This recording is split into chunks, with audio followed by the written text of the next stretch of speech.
Hello and welcome back to another episode of my Genshin Impact playthrough. Last time, Navi had nearly dissolved, and Nuvolet came and saved her.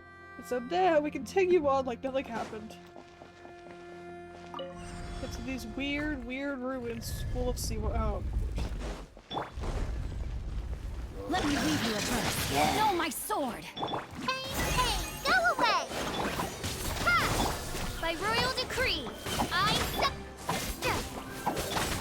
No rest.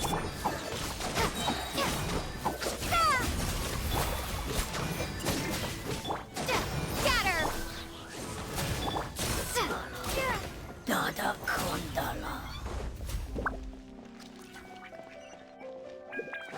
what is this? Oh, not another one of these. Oh no, another unstable path. Watch your step.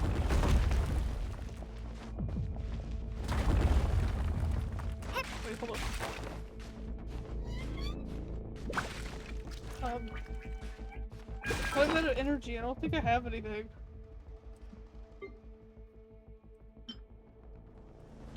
No, I do. Never mind.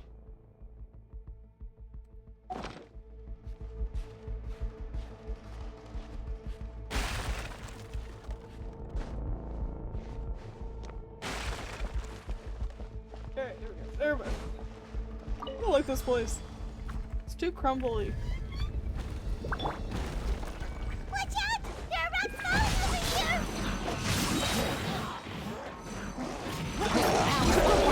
Propagate! Stay put! Wings of darkness! Come, sever night!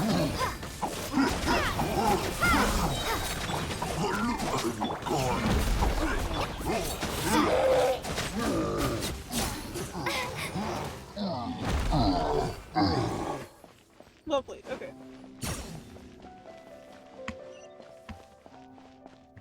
Let me regenerate my stamina. Since everything around here likes to break.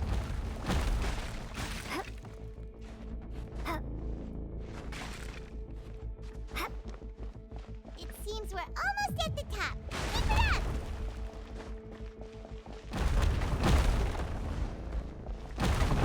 Oh, chest.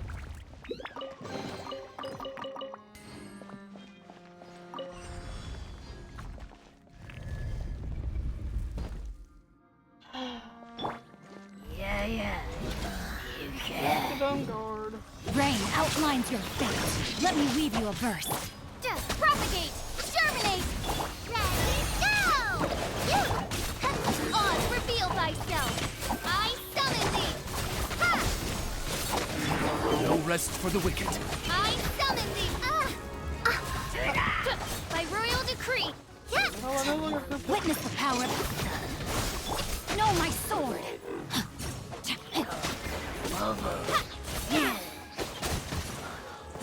Dada Kondala. Lovely.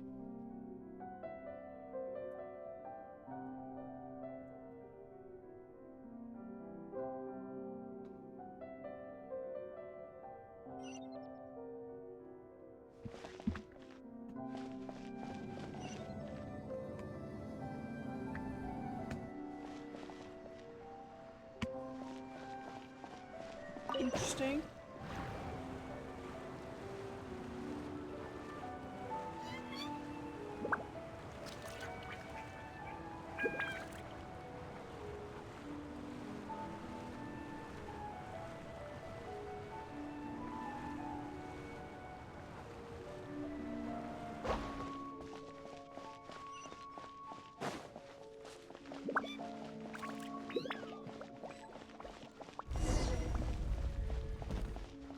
This place does not look ominous or anything. Looks like we've reached the end. This is the place. There should not be any other hidden spaces in the vicinity. The path sure had some twists and turns, but it turns out that this place isn't actually that big. Oh, there's something on the wall. Lovely. Stone slates. It seems like they were put here as an offering. Could we take them down and have a look? Is that Farina? Perhaps we should just leave them be for now. There are 4 locations in total, but only 3 stone slates.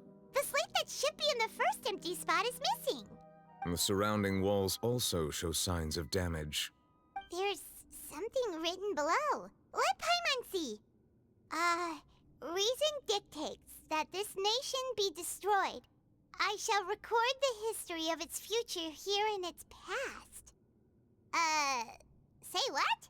It feels like someone left these slates and these words here for a purpose. But does he mean that Fontaine should be destroyed? That would fit the circumstances dictated by the prophecy, yes. Indeed, the slate's contents correspond to it. Take the second slate, for example. There's a person kneeling here. She seems so dedicated. And there's a whole bunch of other people behind her doing the same. She's facing this... what is this? Some kind of island in the sky? Celestia? Wait, no. Is that what it's called? And is that Lady Farina in the third image? Did the Hydro Archon fall into the water? And is that a ring of people around her? Paimon doesn't quite get it. Are they all in the water? The fourth image. I know this one. This exactly matches the content of the prophecy. The people will all be dissolved into the waters, and only the Hydro Archon will remain, weeping on her throne.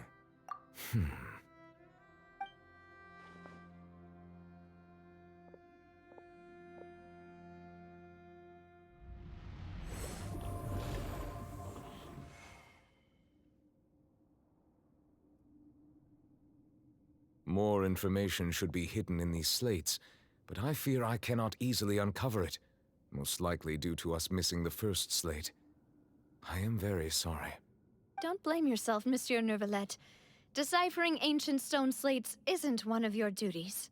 Ooh, Paimon's getting the chills just looking at these slates. This says that it's the history of the future, right? That means the prophecy's sure to come true. I really hope it doesn't mean that. Still, Paimon feels like these images are kind of weird when you look at them together.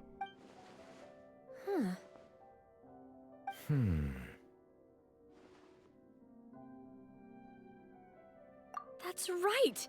If the images are in chronological order, shouldn't the fourth, the waters drowning Fontaine, come before the third, where the Hydro Archon herself falls into the water? And yet the order is reversed here.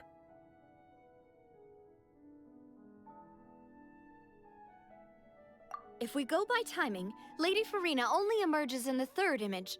That means that the person in the second image might be the previous Hydro Archon. Egeria, then. I had never met her, but her appearance here does match the records. The previous Archon kneeling before the floating island in the skies, as if confessing a sin. Did she herself commit that sin? And if not, why would she be in such a posture? Also, I'm still wondering why these ancient stone slates are here at all. Judging from their contents, could this place be the origin of the prophecy? Does that mean that someone, or some people, once saw these slates? But who would have created these slates and left these words here? It seems that any further clues will have to come from Farina. In that case, there's no time to lose. There's nothing else to be gained here, so let's head back first. Yeah, we better get somewhere safe for now.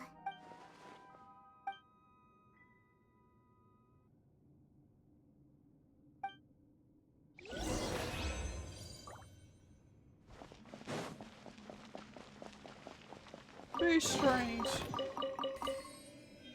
Well, then the person looks awfully like Farina. The first Archon.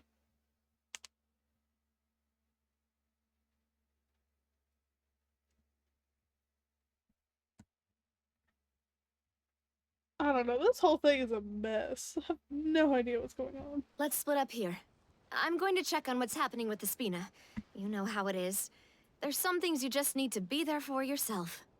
You still have energy for that, Navia? Paimon's already beat. Just head back to the Fluvsandre and have a rest then.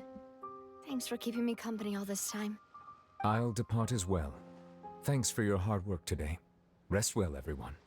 Traveler, I will go talk to Farina tomorrow morning to ask about the stone slates.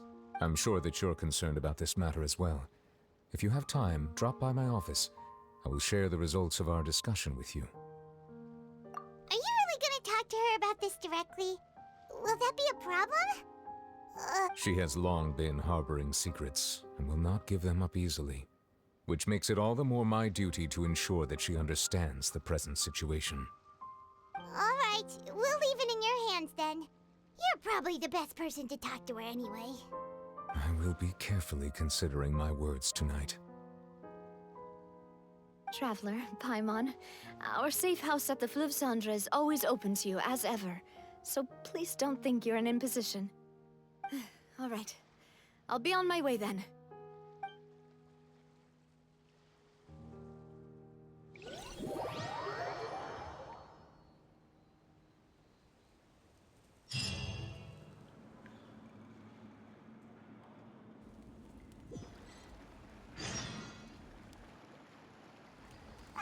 We're finally back! Welcome back. We've got a special menu prepared for you two tonight. Yay! And there's good food too! Navi, no, the boss is the best. Ooh, desserts! Nice! These are all Paimon's! Paimon's already starting to forget what happened today. Mona? Oh, that voice. Is that who I think it is? Huh? Why is Mona here? It's you two. What are you doing in Fontaine? What are you doing here? You're broke. How do you have money to get here?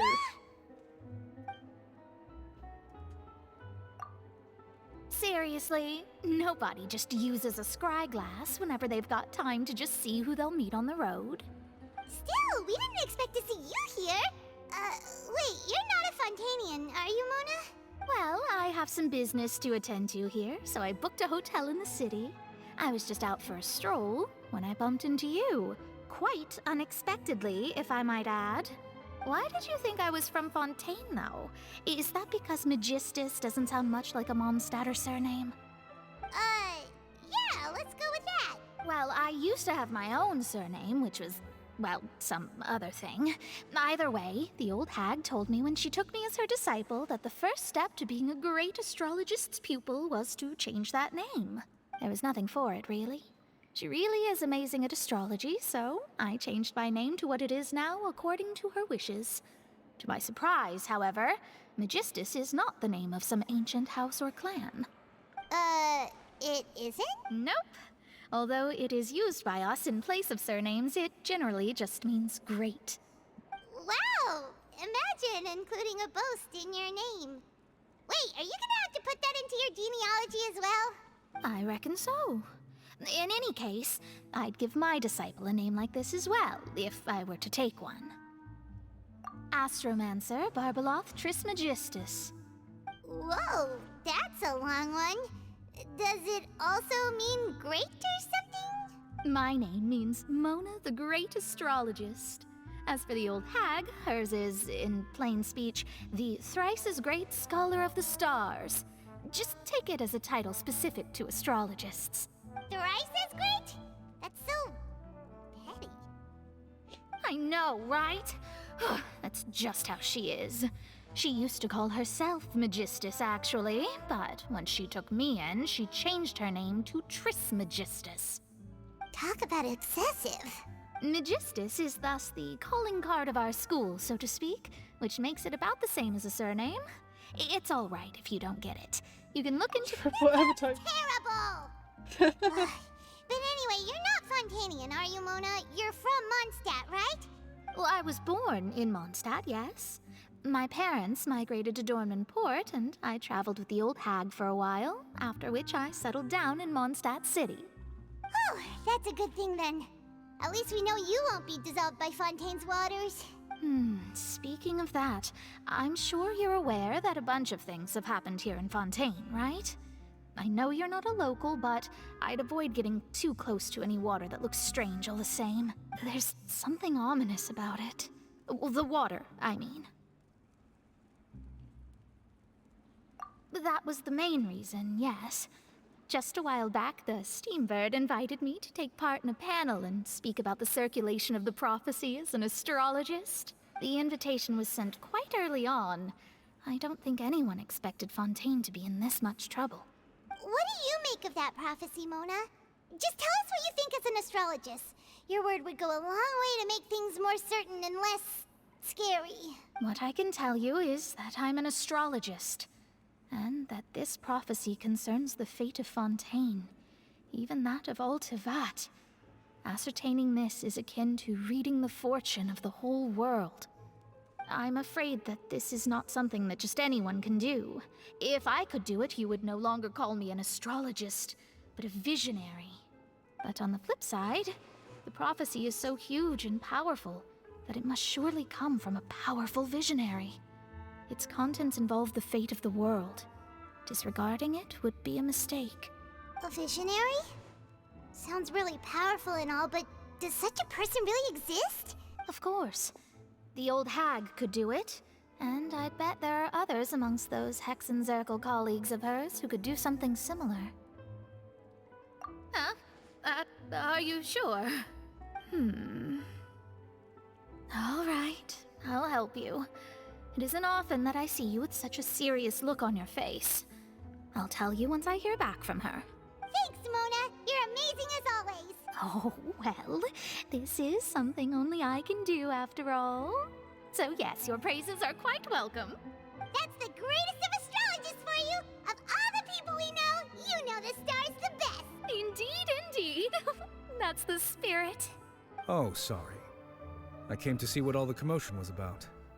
If there's anything you need, do not hesitate to inform the Spina di Rosula. Oh, whoops. Guess we were getting a little too carried away there. Well, I'll go tend to my own business now. If I receive any news, I'll be sure to come find you two again. And there she goes, quick as rushing water. And here we are with the Spina guy giving us suspicious looks.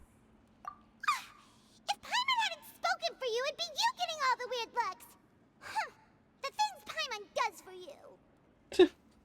If I didn't speak at all, I would be that's forced more to like speak. it. Therefore, I wouldn't have you to speak for me. Paimon.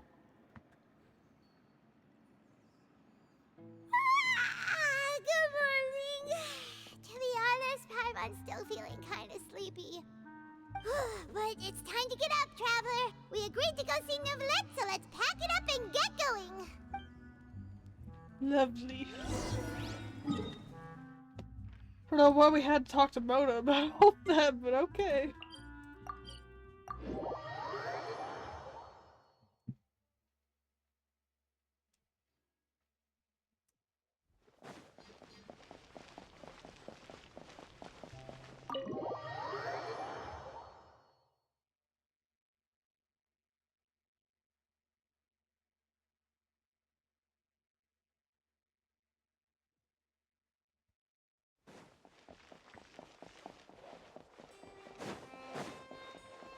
It's very empty in here.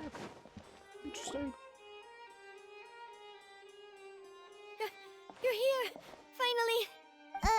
Is something wrong? Monsieur Neuvillette and Lady Farina, they seem to have gotten into a dispute. Please go see for yourself. Okay, I have to see this. What kind of dispute? Because if it's a fight, Neuvillette gonna win. Like I said, I've already explained everything! And yet the problem has not been properly solved. There is little space for excuses between us. It is not my intention to offend you, but please, tell me where you stand. You are the Hydro Archon Focalor, are you not? Look at this. This is a list of the victims from the recent Pawsome incident.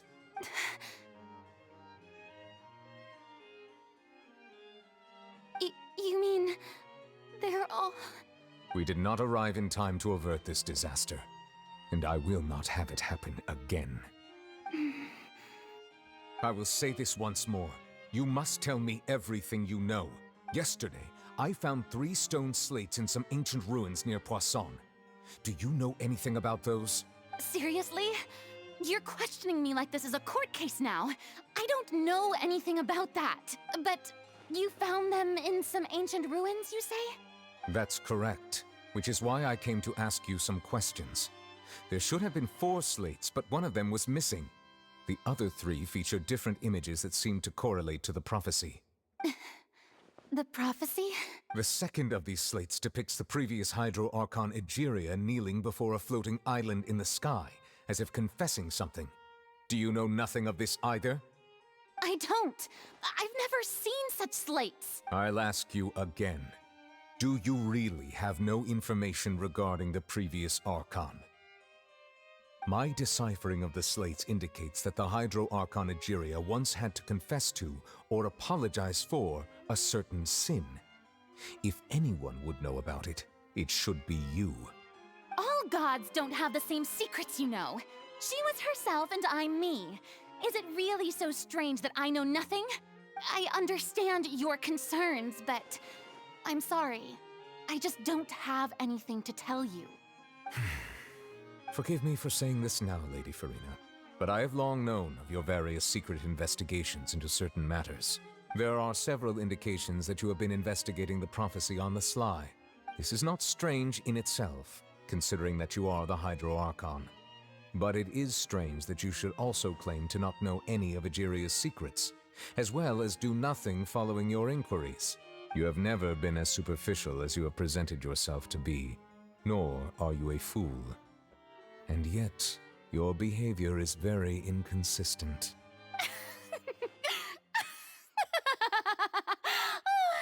So you've been watching me all this time, have you? I didn't think you were that type. You... Well, since you know about my secret investigations, then you should know I'm actually working to take care of it. There's no point questioning or suspecting me. You're the Eudix, but you're still my subordinate.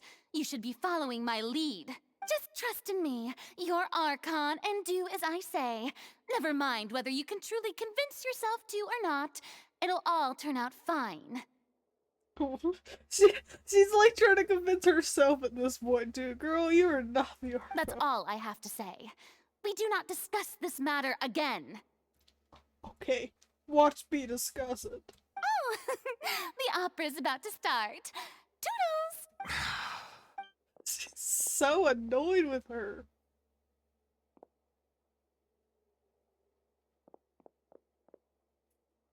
Did Farina not notice us standing by the door? Wonder what's up with her. She was smiling. She didn't seem in the mood to care if we were listening in or not. Yeah, she's hiding something. There's I no doubt assume about you've it. been outside for a while now? Oh, you noticed. Seems Farina didn't even realize we were here. She was in a great panic, though I cannot discern the reason. Our discussion reached impasses time and again, a state of affairs that we cannot allow to continue. Still, I do not understand. Dialogue is the basis for understanding, so why did she keep refusing to engage?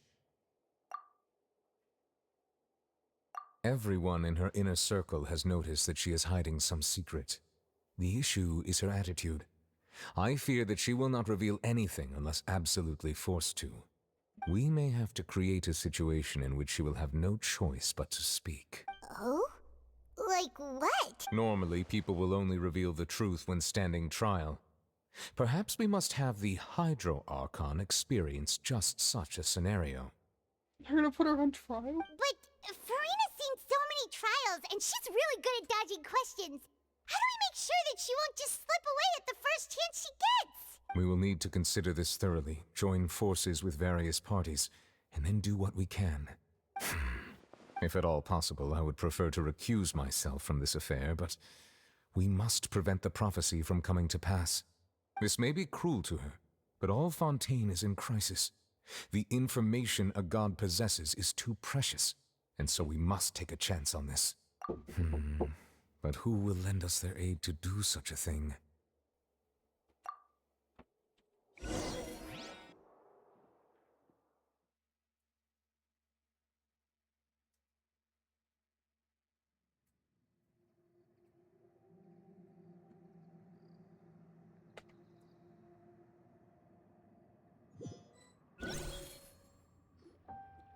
Well, that's everyone, huh?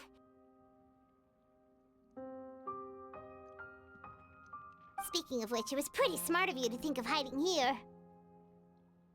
Pawsome was just involved in a disaster, so it's presently devoid of people. That naturally makes it the best choice. And here you are drinking tea like it's the most natural thing in the world, huh? That's what families should do. Sit and enjoy a leisurely time together. It's nice to enjoy tea here, you know? Care for a cup? Lend me your ears, everyone.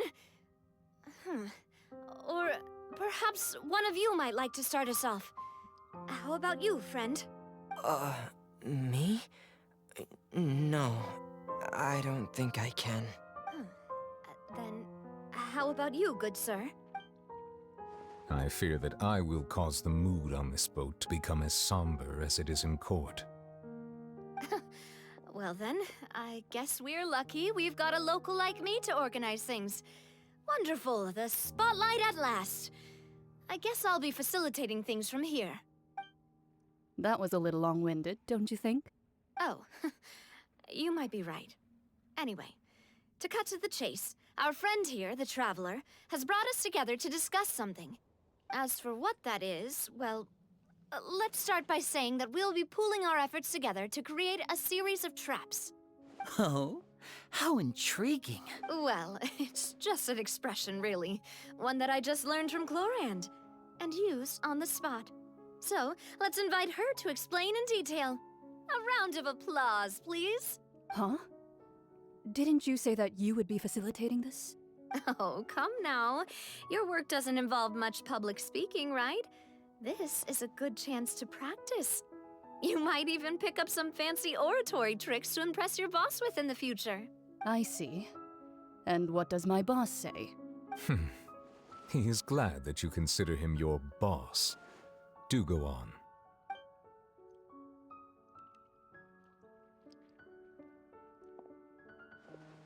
In that case, do any of you have experience hunting? Not that I recall. Fremine and I once used a wooden stick in a basket to catch wild rabbits when we were younger. As for Lynette, oh, right. You were sick that day, weren't you? I've also gone diving to catch some fish before. Does that count? I'm afraid not. You may or may not have heard, but Fontaine once played host to a group known as the Marechaussee Hunters. Though that was their name, they did not hunt animals. Today, Fontaine's monster population has already thinned greatly, so the hunters have blended back into society, taking up arms in other lines of work. They even left a unique methodology of hunting in their wake. A trap comprises of the following components: bait, a trigger, and a containment device. Sometimes a lethal implement will also be necessary to deal with the prey. So, if we were to build a trap together, right now, what would you choose to build it with? For me, I would prefer something basket-shaped. Pigeons and rabbits will see the bait and naturally enter the snare. Our line of work requires a deft hand, and we're some of the best in the industry, so you can count on our techniques. You used some of those techniques while moving the people of Pawsome, didn't you? My subordinates mentioned that you even performed some magic for the bawling children. Yes, and I even managed to gather some intelligence in the meantime. I'm quite the multitasker if I do say so myself. I'm afraid I can't claim that as my strong suit. I prefer more stable methods, like placing bait in the water and waiting for the fish to come within reach. That... Calm and steady. Exactly the kind of person who would catch loads of fish. And I can be their assistant. With discretion, I'm sure. I'd probably use some sort of mechanical animal. Papa once bought me some small clockwork squirrels, mice, and such. When placed in the forest, they can attract others of their kind. I remember that you liked those too, didn't you? I did. And that would be a good way to go about it.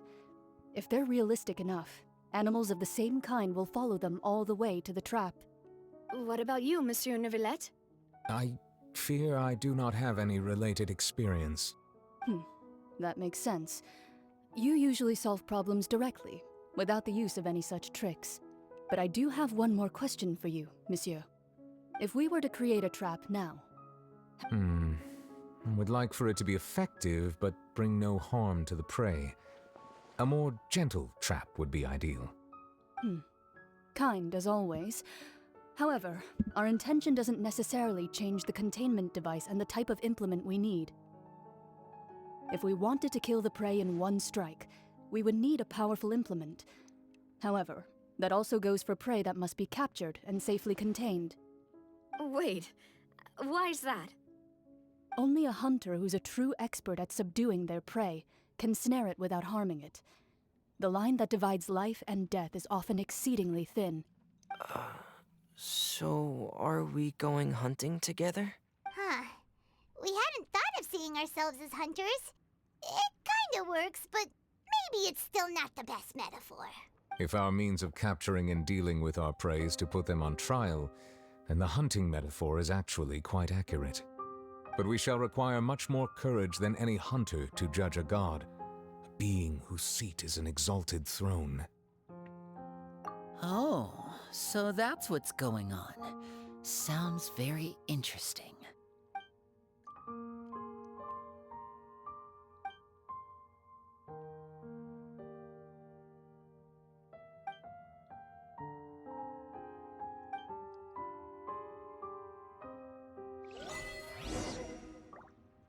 That'll be a problem for next time. I hope you guys enjoyed this episode, and I will see you guys next time. Bye!